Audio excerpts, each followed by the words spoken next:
नए ऑर्डर्स आते हुए दिख रहे हैं। ज़्यादातर रेलवे स्टॉक्स आपको बहुत ही ज़बरदस्त तेज़ी की चहक में ट्रेड करते हुए दिखेंगे, उनमें से एक IRCTC। लेकिन अब बारी है प्राइवेट सेक्टर स्टॉक्स की, जो आपको बढ़िया मोमेंटम में आते हुए दिख सकते हैं, और वो इस अहम खबर पर जो बाजार बंद होने के बाद आपको आती हुई दिखी। दीपाली नंदा जी हमारे साथ जुड़ चुकी हैं और चर्चा करेंगी उस अहम ऑर्डर की जो रेलवे मिनिस्ट्री ने कल अपलोड किया अपनी वेबसाइट पर। दीपाली जी, शुभ दिन और शुभ प्रभात। बताइए क्या बढ़िया खबर है। देखिए, पिछले 1 से 1.5 साल में हमने देखा कोरोना की महामारी के दौरान भी ज्यादातर क्वार्टर्स ऐसे रहे जब फ्रेट में रेलवे को अच्छी खासी कमाई हुई है। यही वजह है कि अब वैगन प्रोक्योरमेंट की डिमांड जनरेट की गई है रेलवे की तरफ से। हमें सूत्रों से एक्सक्लूसिव जानकारी मिली है कि रेलवे ने एक फ्रेश टेंडर जारी किया है। 8000 वैगन की खरीद रेलवे करेगी। अगर ओवरऑल कीमत की बात की जाए तो ये 2700 करोड़ रुपए से भी ज्यादा है। और 2 तरह के जो रेलवे वैगन यूज करती है, जिसमें हायर और लोअर एक्सल कैपेसिटी के वैगन इंक्लूड हैं, इन दोनों के लिए डिमांड को जनरेट किया गया है और एक बड़ा टेंडर रेलवे की तरफ से निकाला गया है। जाहिर तौर पर जो वैगन मैन्युफैक्चरिंग कंपनियां हैं उनके लिए एक अच्छा मौका है, क्योंकि पेंडेमिक के दौरान फाइनेंशियल क्राइसिस से गुजरती हुई कई कंपनियां दिखाई दे रही हैं, और ऐसे में ये एक बड़ा मौका है जब रेलवे के साथ वो करार करके या फिर इस पूरे मौके का फायदा उठा सकती हैं। ये आपके सामने 2 अहम खबरें आती हुई दिख रही हैं। वैगन ऑर्डर्स अब रिलीज करती हुई सरकार, और आशीष जी की अगर आप सीधा सौदा की टीम्स देखेंगे तो टेक्स रेल और टेक्समैको और टीटागढ़ वैगन्स दोनों आपको उनके साथ जुड़ते हुए दिखेंगे। किस हिसाब से स्टॉक्स जब खुलेंगे तो इन पर चर्चा होगी, और सतपुत साहब देखते हैं इनमें से कौन से एक को चुनते हैं पहले 10 में से। चलिए, ये तो एक अहम खबर थी। अब हर्षिता जी हमारे साथ स्टूडियो में आ चुकी हैं और शुरू करते हैं खबरों का सिलसिला जो आपको आता हुआ दिख सकता है कॉर्पोरेट जगत से। हर्षिता जी, ओवर टू यू। शुक्रिया शैल। शुरुआत रीसेंट लिस्टिंग नोवोको के साथ शुरुआत करेंगे, क्योंकि Q1 की इनफैक्ट इनका अपडेट आ गया है, और यहाँ पर परफॉर्मेंस अगर आप क्वार्टर ऑन क्वार्टर बेसिस पर देखें तो प्रॉफिटेबिलिटी के लिहाज से एकदम दमदार है और मार्जिन्स भी बढ़िया रहे हैं नोवोको के।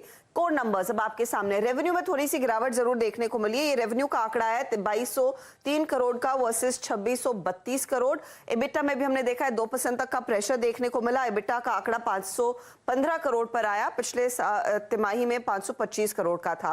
लेकिन मुनाफे में एक अच्छी खासी ग्रोथ, और अगर आप क्वार्टर ऑन क्वार्टर कंपेयर करेंगे 114 करोड़ का ये जो आंकड़ा है, इसमें 200% से ज्यादा की वृद्धि देखने को मिली है, क्योंकि ये आंकड़ा 37 करोड़ से बढ़कर निकल कर आया है। अब आप देखिए मार्जिन्स कितने बेहतर हुए। 20% के मार्जिन्स 23.4% पर आए हैं, तो बहुत ही दमदार परफॉर्मेंस दरअसल कंपनी का मार्जिन और प्रॉफिटेबिलिटी के लिहाज से देखा गया है। तो ये स्टॉक आज सबसे पहले रेडार पर रखिएगा। इसके अलावा एविएशन कंपनियां रेडार पर रहेंगी।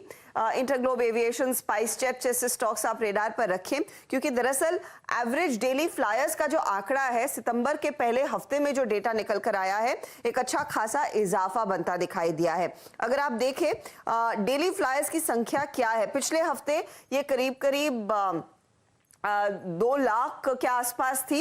यह आंकड़ा 2,20,000 के आसपास आ चुका है इस पर्टिकुलर हफ्ते में। ये 4 सितंबर वाला हफ्ता है जहां पर हमने देखा एक अच्छी खासी वृद्धि देखने को मिली है। और एवरेज डिपार्चर्स की भी संख्या थोड़ी सी बढ़ती हुई 1970 डिपार्चर्स हो रहे हैं इस हफ्ते में, वर्सेस 1950 डिपार्चर्स पिछले हफ्ते में। और उससे पहले वाले हफ्ते में अगर आप देखें तो ये करीब 1800 के आसपास के डिपार्चर्स थे। तो सितंबर के पहले हफ्ते में ही एक अच्छा खासा पिकअप देखने को मिला है डोमेस्टिक एविएशन ट्रैफिक में, और ये संकेत दरअसल काफी अच्छा है इन दोनों ही स्टॉक्स के लिए। दूसरी तरफ एक और अपडेट BPCL के लिए आ रहा है। BPCL में एक तो कंपनी के MD को दोबारा नियुक्त किया गया है, वो खबर तो है ही, लेकिन फिच ने अपनी BBB- की रेटिंग को कायम रखा है। नेगेटिव आउटलुक के साथ ये दरअसल रेटिंग कायम है। निजीकरण में थोड़ी सी डिले हो रही है, बिडर कंसोर्शियम को लेकर अब भी अनिश्चितता बनी हुई है, इसीलिए उस रेटिंग में कोई बदलाव नहीं, और वो नेगेटिव आउटलुक के साथ BBB- की रेटिंग दरअसल बरकरार है। VST टिलर्स की ओर से एक अपडेट आया है कि एक बड़ा एक्सपोर्ट का मार्केट इनके हाथ लग रहा है। अफ्रीका के कई देशों में दरअसल ये बड़े पैमाने पर अपने पावर टिलर्स, पावर रीपर्स और ट्रैक्टर्स एक्सपोर्ट करते हुए दिखाई देंगे। दक्षिण अफ्रीका ऑफ कोर्स मार्केट में ये प्रोडक्ट्स डिस्ट्रीब्यूट करेंगे ही। नमीबिया, बोत्सवाना, जिम्बाब्वे जैसे देशों में भी दरअसल ये प्रोडक्ट्स एक्सपोर्ट किए जाएंगे। इसके अलावा आप देखिएगा टाटा कॉफी, कमोडिटी से जुड़ी हुई कुछ स्टॉक्स अब आपके स्क्रीन पर आएंगे। शुरुआत कॉफी प्ले से करते हैं। टाटा कॉफी और सीसीएल प्रोडक्ट्स आप रेडार पर रखिएगा क्योंकि रोबस्टा कॉफी के जो दाम है वो 4 साल के हाईस पर आ चुके हैं और प्राइसिंग करीब करीब $2100 के करीब प्रति टन आना शुरू हो चुकी है। तो ये स्टॉक्स रेडार पर रहेंगे। एविएशन, पेंट और ऑयल मार्केटिंग कंपनियां रेडार पर, क्योंकि कच्चे तेल में हमने देखा एक स्लाइड देखने को मिला और खास तौर से जो अपडेट नीरज भी आपको दे रहे थे कि क्रूड प्राइसेस सऊदी अरेबिया ने एशियन देशों के लिए काटी हैं, तो ये हमारे लिए एक पॉजिटिव रहेगा।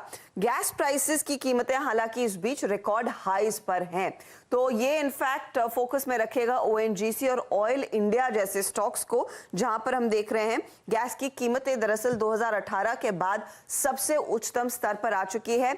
आइडा के हरिकेन जो अमेरिका में आया था उसके बाद कैपेसिटी फिर से रैंप अप नहीं हुई है, इसीलिए ग्लोबल गैस प्राइसेस में इजाफा देखने को मिला है।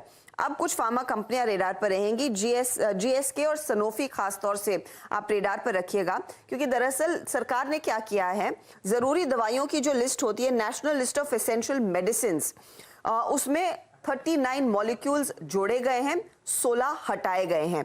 अब जो नए मॉलिक्यूल्स ऐड किए गए हैं वो एंटी इन्फेक्टिव्स और ऑन्कोलॉजी जैसे क्षेत्रों से जोड़े गए हैं और इसका सबसे ज्यादा इम्पैक्ट जीएसके और सनोफी पर ही बनता दिखाई देगा, क्योंकि सनोफी की इंसुलिन दवा ग्लासजीन के ब्रांड पर इम्पैक्ट पड़ता हुआ दिखाई देगा और जीएसके की 2 एंटीबायोटिक्स की दवाएं हैं जिन पर इम्पैक्ट पड़ सकता है इस पर्टिकुलर एसेंशियल लिस्ट में इन मॉलिक्यूल्स के आने के बाद। प्राइसिंग प्रेशर आता है जब भी ऐसी लिस्ट में आपकी एक दवा शामिल होती है। आखिर में आप ईडलवाइस रेडार पर रखिएगा। कंपनी ने नॉन कन्वर्टेबल डिबेंचर्स के जरिए 400 करोड़ जुटाए, ओवर सब्सक्राइब हुआ था इशू। सिर्फ रिटेल निवेशकों से करीब करीब 280 करोड़ इन्होंने जुटाए हैं। और ओरिएंट सीमेंट भी रेडार पर रहेगा, क्योंकि एचडीएफसी एसेट मैनेजमेंट ने दरअसल 3 सितंबर तक अपना हिस्सा घटाया है। 44 लाख शेयर बेचे गए हैं और इनका हिस्सा जो करीब 5.25% के आसपास था वो घटकर अब 3% के करीब आ चुका है। जी हाँ, तो हर्षदा, अगर आप देखें एक एक करके यहाँ पे